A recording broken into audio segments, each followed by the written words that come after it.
Ini salah satu nama kampungnya Kampung Gajebo, salah satu dari perkampungan Baduy, itu Baduy luar. Nah, di Baduy ini ada 65 kampung.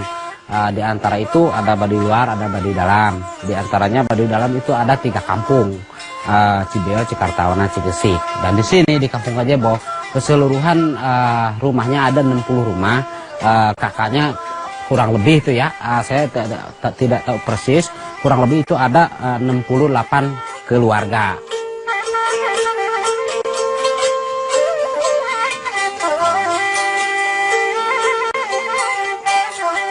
Sejarahnya itu kudu aya 2 tingkat, kudu aya Baduy luar, kudu aya dalam, kudu aya luar, kudu aya dalam. Lamun di bahasa di mah kudu aya jero, kudu aya luar gitu.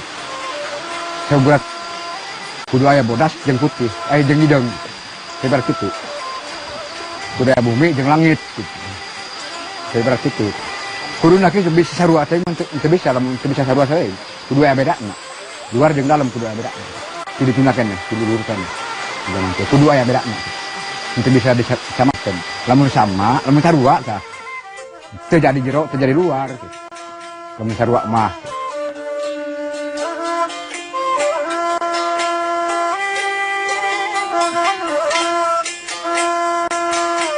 kami ya alhamdulillah sampai sekarang yang keseluruhan Baduy itu ada 65 kampung itu ikatan kekeluargaan itu sangat tinggi dan semua kampung sama secara kegotong royongan, kekeluargaan, mau suka maupun duka gitu, kita tetap saling rangkul, jadi saling satu sama lain lah gitu.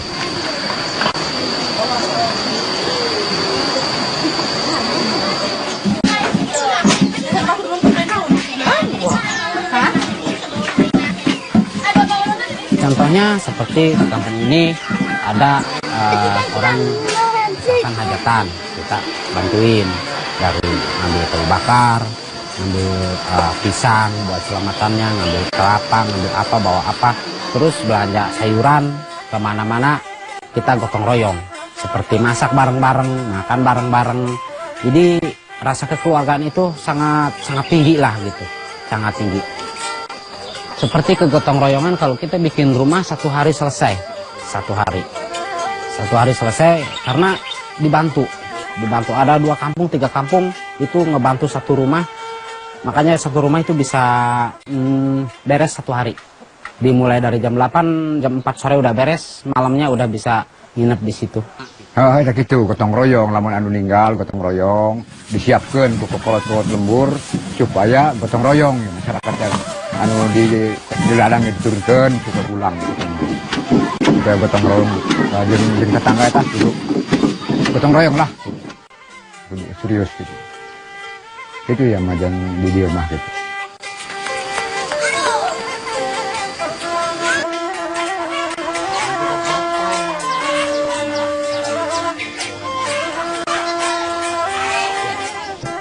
Kalau nggak kayak di Jakarta kan, kalau di Jakarta kan tidak tahu, tetangganya tidak tahu kan. Kalau di sini harus tahu siapa namanya, keluarganya siapa, harus tahu, harus mengenal lah gitu.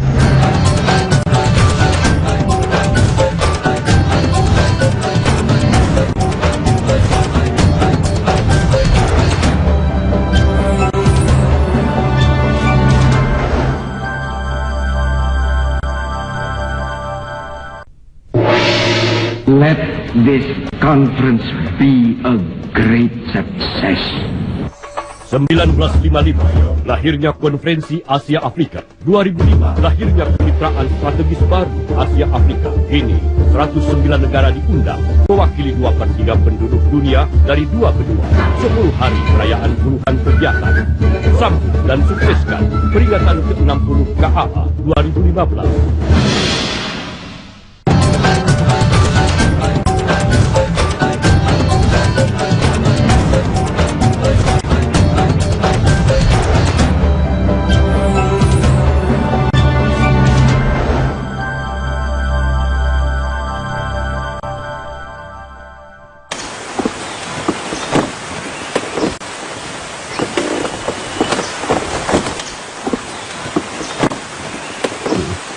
Ya kami setiap paling itunya setahun 3 kali atau 2 bulan sekali kami dididik sama tokoh-tokoh adat untuk cara bertani, berladang, dan untuk bermasyarakat supaya kita harus saling menghargai satu sama lain gitu.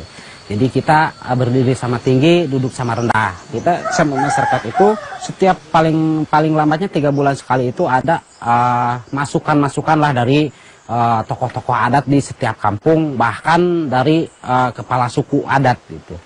Dari Baduy dalam dia ada perwakilan suku adat turun ke Baduy luar untuk mengasih nasihat untuk masyarakat ini, jangan sampai mereka melanggar adat, harus patuh pada adat.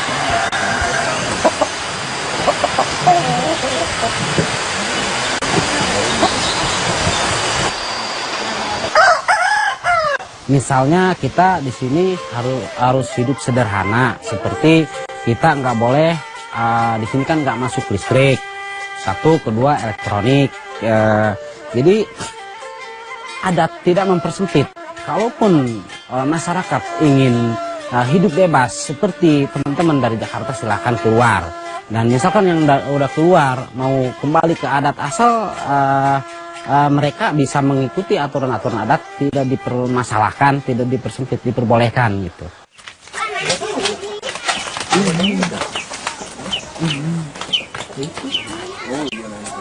Untuk pendidikan secara formal kami tidak boleh sama adat. Terus anak-anak kami itu hanya dididik bertani. Jadi yang dididiknya ya tadi itu pagi jam 6 pagi berangkat, jam 6 sore pulang gitu. Jadi kalau misalkan ada yang bisa baca, ada yang bisa tulis, itu hanya kebetulan aja.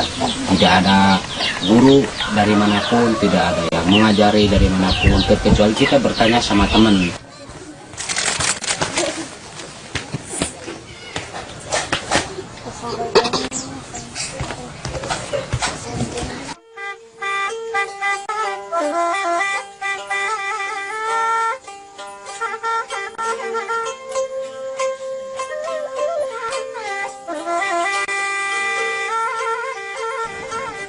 Rata-rata sih nggak agak yang melanggar, cuma perilaku pakai pakaian doang palingnya.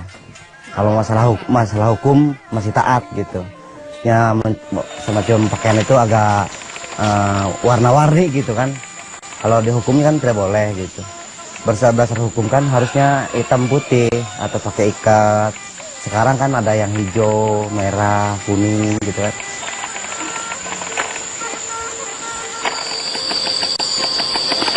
Kalau makna mungkin ciri khasnya. Suku Baduy mah iya baik ya pan mengekeun adatnya.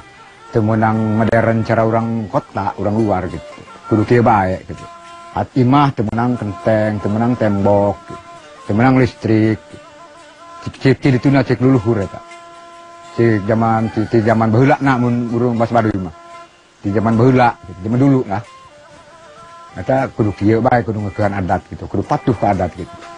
Nu lain kudu lainkeun pelacuran, anu nya kudu nyakeun, ulah bohong, ulah goroh, ulah linyok, ulah takabur gitu. Gimana kudu sanyana pelacuran mah gitu. Ngeukeun adat eta gitu.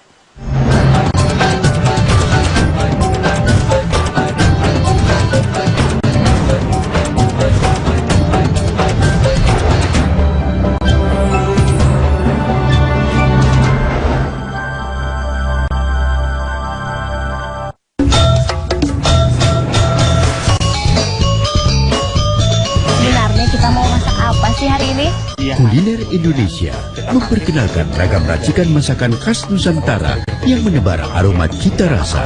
Rasanya mau lebih segar lagi itu tinggal ditapung sama jeruk pipis. Rempah-rempah asli Indonesia wujudkan kenikmatan tiada tara. Kuliner Indonesia setiap hari pukul 11.30.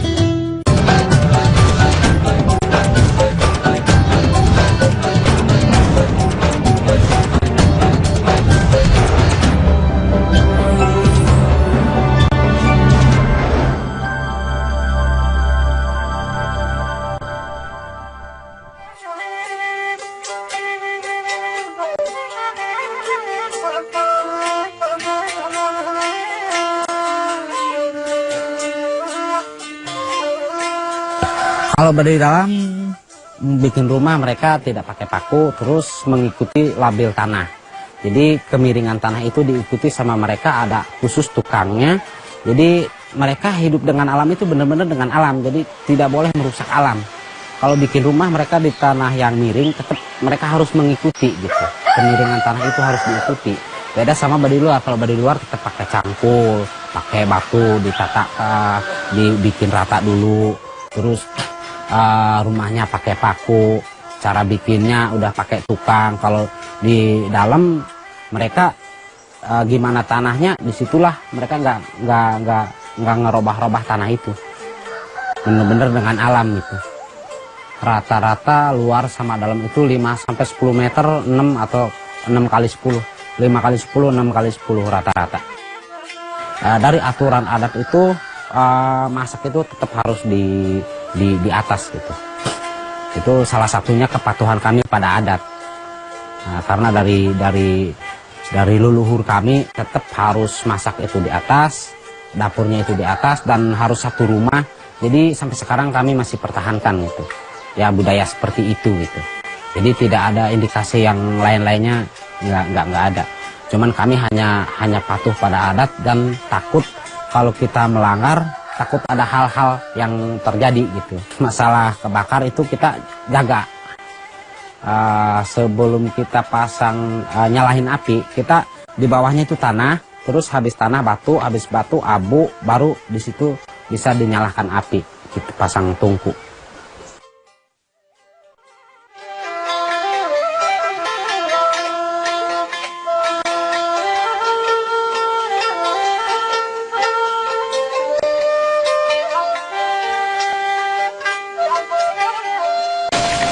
Kami punya kesenian tradisional namanya seni suling atau kacapi gitu. Jadi yang seperti kita udah mainkan.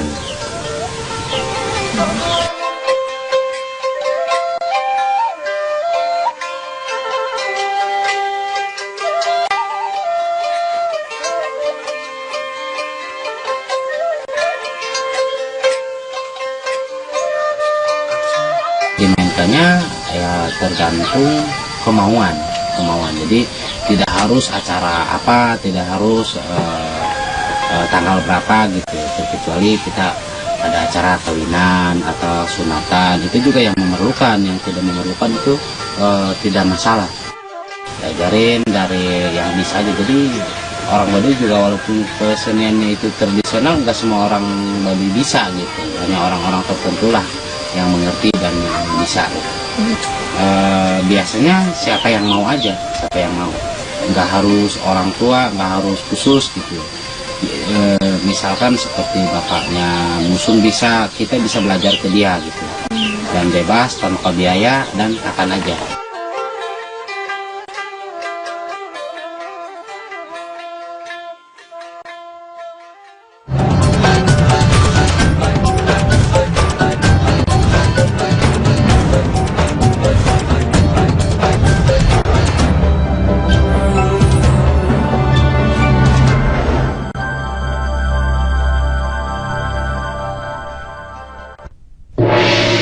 Let this conference be a great success.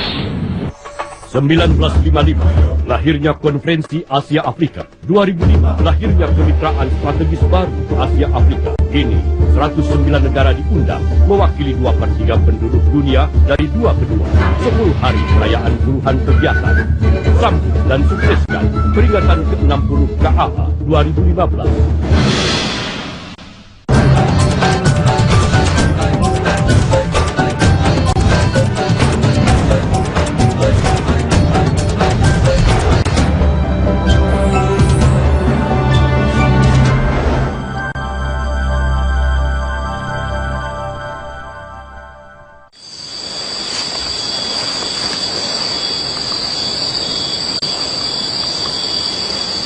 Kalau dengan alam setiap kita nebang pasti harus nanam. Makanya di situ kita dikasih tahu sama orang-orang tua, orang-orang dahulu kita, ini yang boleh, ini yang nggak boleh. Nah di situ yang dibilang ini nggak boleh dipanen, ini boleh dipanen, kita patuhi itu. Dan setiap kita tebang satu pohon harus tanam 2 pohon gitu. Itu wajib. Seperti penggundulan hutan, terus seperti pertambangan. Makanya di sini nggak ada tambang karena dipertahankan sama tokoh-tokoh adat, nggak boleh masuk pertambangan. Rata-rata penghasilan kami itu hanya cukup buat makan, dan kami hanya cukup segitu aja, dan kami tidak merasa terhina dan tidak merasa rendah, karena tujuan kami hanya hidup sederhana gitu, hidup dengan alam dan hidup sederhana. Memang kami petani itu dari kampung ke ladang atau ke kebun memang variasi cukup jauh, lumayan jauh. Ada yang sampai 5 kilo, ada yang paling dekatnya sekitar 1 kilo sampai 5 kilo gitu. Tapi kami tidak mengeluh karena kami udah biasa gitu ditempuh dengan jalan kaki. Kami berangkat jam 6 pagi, pulang jam 6 sore gitu. Setiap hari selalu gitu. Untuk kepemilikan kebun ya, bukan sawah, ladang, itu nggak sama, rata-rata 1 atau sampai setengah hektar atau sampai 1 hektar, ada juga sampai 5 hektar ada gitu. Itu tergantung kemampuan masing-masing. Jadi kami sistem bertani cenderung kepada kepercayaan dari leluhur kami bahwa bertani berladang itu tidak boleh disiram pakai air, tidak boleh dipupuk pakai serbuk apapun gitu. Terus kita nunggu apa adanya aja gitu. Jadi padinya kami itu panen itu setahun sekali. Umur padinya mulai tanam sampai panennya itu 6 bulan. Dan tujuan kami hanya untuk buat makan, tidak dijual.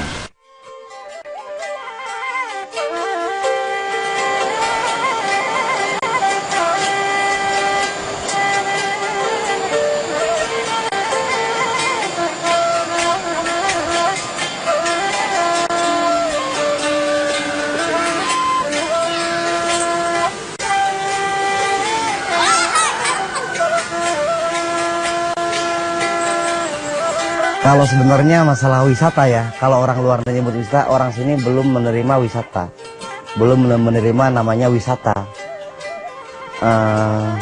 Ditanya orang sini tidak boleh ada wisata, soalnya di alam wisata atau di alam wisata itu harusnya segala sesuatu itu harus dilaksanakan di wisata, kayak orang jelek apa gimana. Kalau di sini kan pantangan itu kayak minuman atau main gitu kan tidak boleh. Kalau di wisata kan saya dengar gitu, wisata yang lain gitu kan. Kalau di sini banyak pantangan gitu. Pantangannya teriak-teriak itu tidak boleh, atau mandi ngeliwat kali jembatan di sana tidak boleh, atau harus taat orang sini. Kalau orang sini ngomong itu harus didengar gitu kan. Ada yang tidak boleh atau disabain atau dikunjungi rumah kokolot, dia taat. Yang ada tadi itu waktu tadi itu di lapangan ada satu rumah kokolot itu tidak boleh dijamah gitu.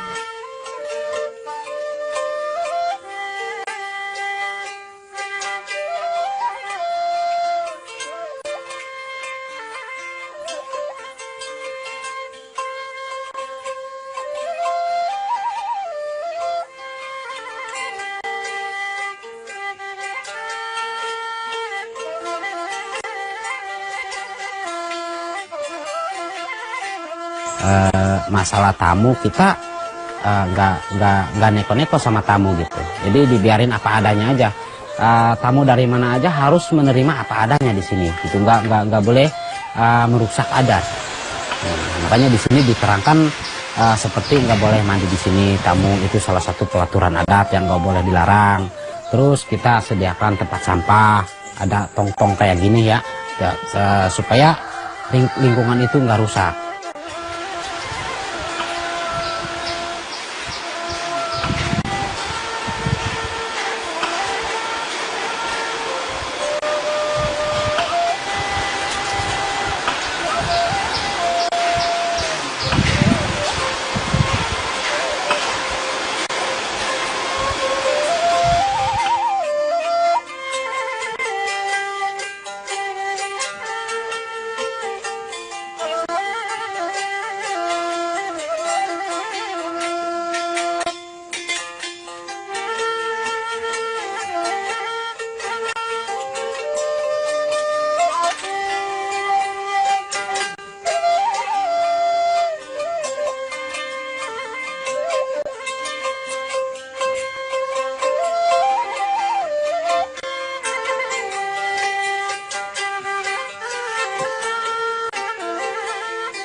Anda kembali menyaksikan Indonesia Terkini bersama saya, Theodorus Daniel.